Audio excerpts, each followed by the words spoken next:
இணைந்து கொண்டிருக்கின்றோம். வணக்கம் தமிழொலி நிகழ்ச்சியின் வாயிலாக நிகழ்ச்சியிலே தலைப்பு பகுதியினூடாக இன்றைய நாள்ல என்ன விடயம் பற்றி பேசலாம் என்று சொல்லி பார்க்கின்ற போது, இந்த பத்திரிகைகளில் பார்க்கக்கூடியதாக இருக்கின்ற விடயங்கள் இந்த வாழ்வீட்டு கலாச்சாரம், அது மாத்திரமல்லாமல் பல்வேறு விதமாக எங்களுடைய இந்த சமூகம் மாற்றத்துக்கு உட்பட்டு கொண்டிருக்கின்றது. குறிப்பாக இந்த வன்முறை சம்பவங்கள் அதிகரித்துக் கொண்டிருக்கின்றது தான் சொல்லிக்கொள்ள முடியும்.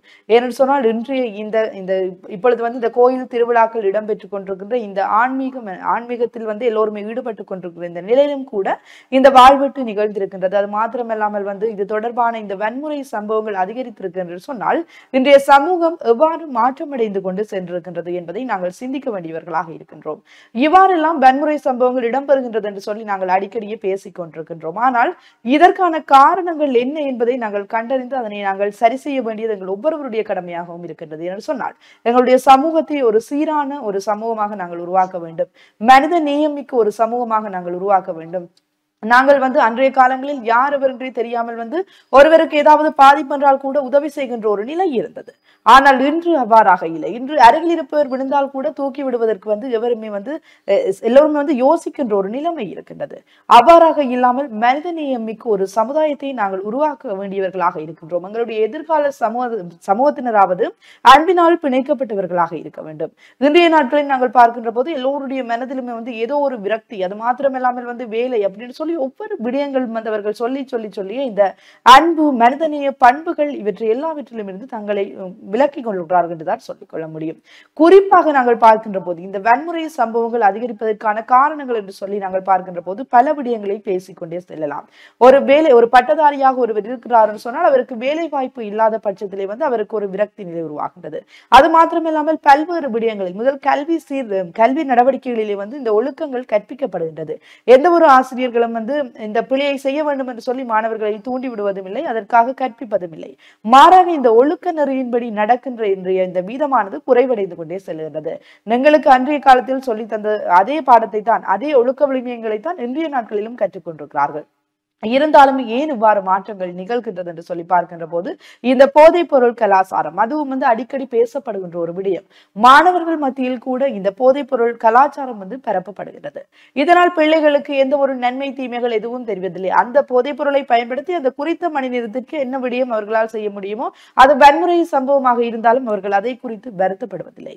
ஆகவே இவை அனைத்திலும் நாங்கள் மிக மிக கவனமானவர்களாக இருக்க வேண்டும். இன்று ஒரு 2-3 நாட்களுக்கு முன்னராக நினைக்கின்ற அண்மைய காலங்களில் நிகழ்ந்த இந்த வாழ்வெட்டு சம்பவங்கள் அநேகமாக இருக்கின்றது. வாழ்வெட்டு மாத்திரமல்ல, இந்த துப்பாக்கி சூட்டு சம்பவங்கள் எத்தனையோ பார்த்து கொண்டிருக்கின்றோம். அதற்கான காரணங்கள், அதற்கான பின்புலங்கள் வேறாக இருந்தாலும் இவ்வாறு எல்லாம் மனிதர் தூண்டப்படுகின்றான். ஒரு கொலையை செய்யக்கூடிய அளவிற்கு எங்களுடைய இந்த மனித நேயம் கொண்டிருக்கின்றது என்று சொன்னால் நாங்கள் எல்லோருமே மனவருத்தப்பட வேண்டிய ஒரு விடயமாக இருக்கின்றது.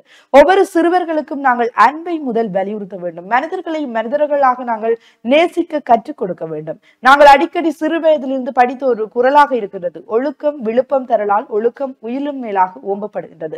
உயிரிலும் மேலாக ஒழுக்கம் மேம்பப்படுகின்றது சொல்லி நாங்கள் பார்க்கின்ற போது அந்த ஒழுக்கம் எவ்வளவு தூரம் எங்களுடைய அந்த சமூகத்தில் எவ்வளவு தூரம் செல்வாக்கு செலுத்தி இருக்கின்றது என்பதை நாங்கள் சிந்திக்க வேண்டியவர்களாக இருக்கின்றோம்.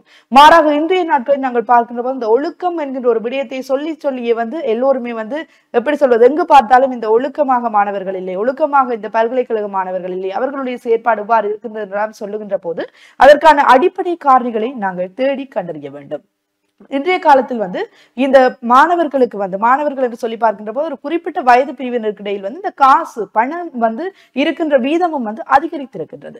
அன்றைய காலங்களில் எல்லாம் எங்களுடைய பெற்றோர்கள் பணம் தருகின்ற போது எதற்கு பணம் என்று கேட்டு தருவார்கள், அல்லது குறிப்பிட்ட தொகை பணத்தை தருவார்கள். இன்று அவ்வாறாக இல்லை. அநேகருடைய இந்த பண விஷயத்தில் தான் இந்த பிள்ளைகள் அதிக அளவு தங்களை தாங்களே ஒரு மாற்றத்துக்கு உள்ளாக்கி கொண்டிருக்கிறார்கள். பணம் கையில் இருக்கின்ற போது பிள்ளைகள் தங்களுக்கு தேவையானவற்றை வாங்கிக் கொள்கின்றார்கள். அது சரியான விடயமா அல்லது பிழையான விடயமா? இந்த போதைப் பொருள் கலாச்சாரத்தை பார்க்கின்ற போதும் அவ்வாறுதான். பிள்ளைகள் அந்த போதைப் பொருளை வாங்க வேண்டும் என்று சொன்னால் அதற்கான பணம் தேவைப்படுகிறது. அந்த பணம் கையில் இருக்கின்ற போது பிள்ளைகள் என்ன செய்வார்கள்? அது நல்லதா தீயதா என்று சிந்திக்காமல் வாங்கி விடுவார்கள். ஆகவே இந்த சிறுவர்களை நாங்கள் ஒழுக்கத்துடன் வளர்க்க வேண்டும் என்று சொன்னால் பெற்றோர்கள் தங்களுடைய கண்காணிப்பின் கீழ் வைக்க வேண்டும். அவர்கள் எவ்வாறு பணத்தை செலவழிக்கிறார்கள், யாருடன் பேசுகின்றார்கள், எவ்வாறு நடந்து கொள்கின்றார்கள் என்கிற விதத்தை அவதானிக்க வேண்டியவர்களாக இருக்கின்றோம். சிறு வயதிலிருந்தே பிள்ளைகளுக்கு நல்ல விடயங்களை கற்றுக் கொடுக்க வேண்டும். முதலில் வந்து நாங்கள் குடும்பத்தில் இருந்துதான் பிள்ளைகள் ஒவ்வொருவரும் பாடசாலை அல்லது சமூக கட்டமைப்புக்குள் நுழைகின்றான். ஆகவே குடும்பத்தில் இருப்பவர்கள் மற்றவர்களை கவனிக்க வேண்டும், கண்காணிக்க வேண்டும், அவர்களுக்கான ஒழுக்க நடவடிக்கைகளை கற்றுக் கொடுக்க வேண்டும், சமுதாயத்தில் எவ்வாறு செயற்பட வேண்டும் என்று சொல்லி பல உதாரணங்களுடன் அவர்களுக்கு நாங்கள் சொல்லுகின்ற போது நிச்சயமாக அந்த பிள்ளைகள் தங்களுடைய வாழ்க்கையில் மாற்றத்தை ஏற்படுத்தக்கூடியவர்களாக இருக்கின்றார்கள். ஆகவே இந்த மன வருத்தத்துக்குரிய ஒரு செயற்பாடாக இருக்கின்றது கொலை கலாச்சாரம் என்று சொல்கிறார்கள், வாழ்வீட்டு கலாச்சாரம், இந்த போதைப் பொருள் கலாச்சாரங்கள் என்று சொல்லி எங்களுடைய கலாச்சாரமே முற்றுமுழுதாக மாறிவிட்டது. நாங்கள் கலாச்சாரம் என்று நாங்கள் எதை எடுத்துக் கொள்கின்றோமோ அவற்றை எல்லாவற்றையும் தாண்டி புதிதாக இந்த கலாச்சாரங்கள் உருவெடுத்துக் கொண்டிருக்கின்றது. ஆகவே நாங்கள் ஆரம்பத்திலேயே இவற்றையெல்லாம் தடுக்க வேண்டும். அது மாத்திரமில்லாமல் எங்களுடைய சமூகத்தை எதிர்காலத்திலும் ஒரு சந்தோஷமான ஒரு சமூகமாக, நன்மைகளை பெறக்கூடிய அன்பினால் பிணைக்கப்பட்ட ஒரு சமூகத்தினராக நாங்கள் மாற்ற வேண்டும். அதற்கு நாங்கள் ஒவ்வொருவரும் வந்து எங்களுடைய சிந்தனை, எங்களுடைய நடத்தைகளில் வந்து மாற்றத்தை கொண்டு வர வேண்டும். சிறுவர்கள் மத்தியில் நாங்கள் ஒழுக்க விழுமிய பண்புகளை கற்றுக் கொடுக்க வேண்டும். அவற்றை நாங்கள் சிறு வயதிலே நாங்கள் பார்க்கின்றோம். எங்களுடைய வீட்டிலே நாங்கள் வசிக்கின்ற போது நாங்கள் ஒரு பிழை செய்துவிட்டால் பெற்றோர்கள் எங்களை தண்டிப்பார்கள், அல்லது வந்து ஆசிரியர்கள் எங்களை தண்டிப்பார்கள். ஆனால் இன்று அவற்றுக்கு எல்லாவற்றுக்குமே இடமில்லாமல் போய்விட்டது. என்று சொன்னால் பெற்றோர்கள் அடித்து விட்டாலோ பேசிவிட்டாலோ கூட பிள்ளை ஒரு முடிவை தனக்கு ஏற்றது போல முடிவை எடுத்துக் கொள்கின்றது. அவ்வாறாக இல்லாமல் சிறுவர்களை நாங்கள் ஒரு மனிதநேய பண்புள்ளவர்களாக வளர்க்க வேண்டும். குறைகளை கண்டிப்பாக நாங்கள் சுட்டி காட்ட வேண்டியவர்களாக இருக்கின்றோம். பிள்ளைகள் ஒரு தவறு செய்கிறார்கள் என்று சொன்னால் நாங்கள் சுட்டி காட்ட வேண்டும். அதனூடாக அவர்கள் தங்களை திருத்திக் கொண்டு எதிர்காலத்திலே ஒரு உயர்ந்த ஒரு நல்ல பண்பு மிக்க மனிதர்களாக மாற்றமடைவார்கள். இல்லையா கரிகரன்? நிச்சயமாக.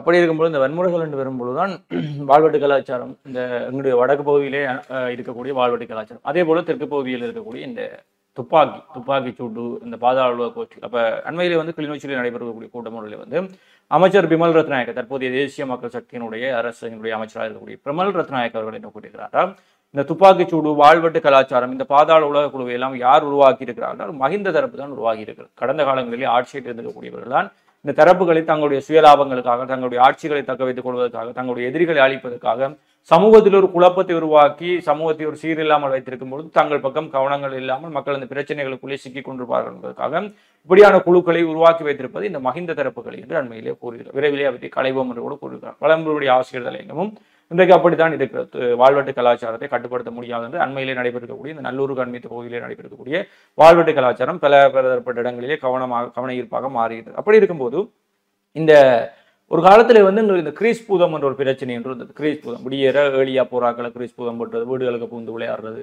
களவெடுக்க வாடுறது, மதில பாஞ்சு ஓடுறது என்று கிரீஸ் பூதம் என்ற ஒரு பிரச்சனை வந்து நாங்கள்லாம் சின்ன கேட்க கிரீஸ் பூதம். அப்ப அது யாருடைய ஆட்சி காலத்தில் வந்தது என்பது எங்கள் எல்லாருக்குமே தெரியும். அதற்கு பிறகு இந்த வாழ்வெட்டு கலாச்சாரம் மெல்ல மெல்ல மெல்ல மெல்ல வாழ்வெட்டு கலாச்சாரம் உருவாகி அது சாதாரணமாக முதலில் வந்து ஆரம்பத்திலே வாழை சுற்றி கொண்டு ரோட்டு வழியை திரியிட்டு வந்தது. பிறகு வாழை கூட்டி கொண்டு அது வழியை வெட்டி மரம் வழியை கொத்தி விளையாடுறது இருந்தது.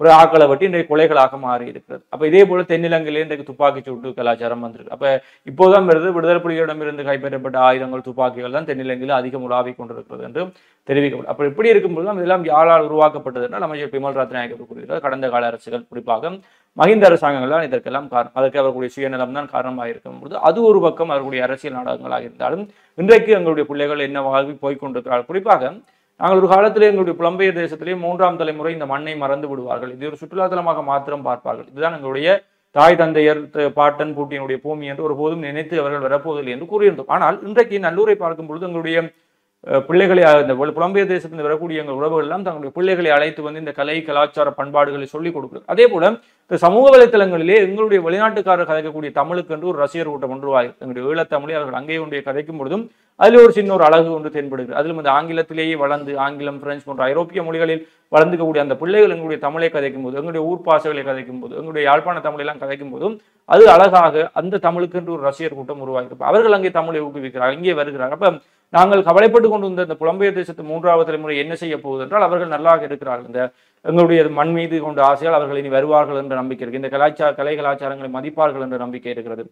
புலம்பெயர் தேசங்களில் தமிழை பேணி பாதுகாக்க, அதே போல எங்கு சென்றாலும் தமிழருக்குரிய பெருமையை பேசக்கூடிய அளவிற்கு புலம்பெயர் தேசங்களுடைய பாராளுமன்றங்கள், சட்டமன்றங்கள், அமைச்சரவைகள் என்று அவர்களும் அங்கீகாரம் பெற்றுக் கொண்டிருக்கிறார். அங்கே போனாலும் அவர்களுடைய மண்ணை மறைக்காமல் இந்த மண்ணிலே நடைபெற்றிருக்கக்கூடிய சோகங்கள், இனப்படுகொலைகளுக்கு நீதி வேண்டி அங்கேயும் கதைத்துக் கொண்டிருக்கிறார்கள். அப்படி இருக்கும் பொழுது இந்த மண்ணிலே இருக்கக்கூடிய எங்களுடைய பிள்ளைகள் என்ன செய்கிறார்கள்? அண்மையில் கூட இந்த புலம்பெயர் தேச உறவுகள் இந்த நல்லூரில் நடைபெறக்கூடிய விடயம் தொடர்பாக பலரும், வெளிநாட்டிலிருந்து வந்த பலரும் வந்து அந்த விடயங்களை கவலையாக தெரிவித்தார்கள். அதில் ஒருவர் கூறினார் வந்து இதுக்கெல்லாம் காரணம் நீங்க தானப்பா, நீங்கள் அங்கே நிரப்பின காசுகள் கண்டோசுகள் அனுப்பாம இப்ப காசுகள் அனுப்ப தொடங்கினீங்களோ அப்ப தொடங்கின பிரச்சனை எழுதுக, காசு கூடி எங்கட படியல் மோட்டர் சைக்கிள் விழுந்தெலும்புறாங்க, வாழ்களால் சுத்தி கொண்டு திரிகிறாங்க என்று கூறக்கூடியதாக இருக்கு. அவர்கள் இங்கே வந்து இந்த மண்ணுடைய நிலைமையை பார்க்கும்போது அவர்களுக்கு விளங்கி கொண்டு தாங்கள் எவ்வளவு பெரிய தவறுகளை இங்கே இருக்கக்கூடிய இளைஞர்களுக்கு கண்மூடித்தனமாக செய்து கொண்டிருக்கிறோம். அப்ப இந்த வன்முறை சம்பவங்கள் என்பது குறைக்கப்பட வேண்டும். எங்கள் மாணவர்கள் மத்தியிலே, எங்களுடைய இளைஞர் சமுதாய மத்தியிலே வன்முறை சம்பவங்கள் இந்த இதுவெல்லாம் சொல்லி கொண்டு திரியறதுக்கு எத்தனை இருக்கக்கூடிய பிள்ளைகள் மத்தியில் வாழ்க்கை என்பது அப்படி அல்ல.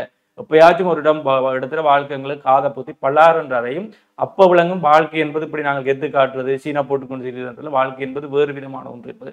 அப்படியான சம்பவங்கள் நடைபெறுவதற்கு முதல் இந்த வாழ்க்கையினுடைய பொறுப்பை உணர்ந்து இந்த வன்முறைகளை விட்டுவிட்டும் எல்லோரோடும் அன்பாகவும் எந்த பிரச்சனை வந்தாலும் அவற்றை சமாளித்து செல்லக்கூடிய அளவில் எங்களுடைய பிள்ளைகள் மனநிலை உளநலத்தை இந்த பிரச்சனைக்கெல்லாம் அடிப்படை காரணமே உளநலம் ஒரு ஸ்ட்ராங் இல்லாமல் எங்களுடைய மென்டாலிட்டியில நாங்கள் வீக்கா இருக்கிறோம். இப்போ இந்த மென்டல் ஹெல்த்தை பிள்ளையை பாதுகாத்துக் கொள்ள வேண்டும். நாங்கள் அதெல்லாம் வீரம் என்று தெரிகிறது, நாங்கள் எல்லாம் உளம் நல்ல பலமா இருக்குன்னு அது ஒரு பலவீனமான உலகத்தினுடைய வெளிப்பாடு தான் இந்த வன்முறையாக இருக்கும் என்று கூட பலர் கூறிக்கொண்டிருக்கிறார்கள். அப்ப நாங்களெல்லாம் இந்த நல்லூர் திருவிழா காலத்தில் நல்லூர் கந்தனிடம் கூட பிரார்த்தித்துக் கொண்டிருக்கக்கூடியது எங்களுடைய பிள்ளைகள், எங்களுடைய இளைஞர் சமுதாயம் இந்த வன்முறைகள் எல்லாவற்றையும் மறந்து நாங்கள் எங்கள் உள ரீதியிலே வீரமாக இருப்போம். அது ஒருபோதும் வன்முறையாக மாறிவிடக்கூடாது என்பதில் நாங்கள் கவனமாக இருப்போம் என்று கூறிக்கொண்டு நாங்களும் உங்களிடமிருந்து விடைபெற்று செல்ல போகிறோம்.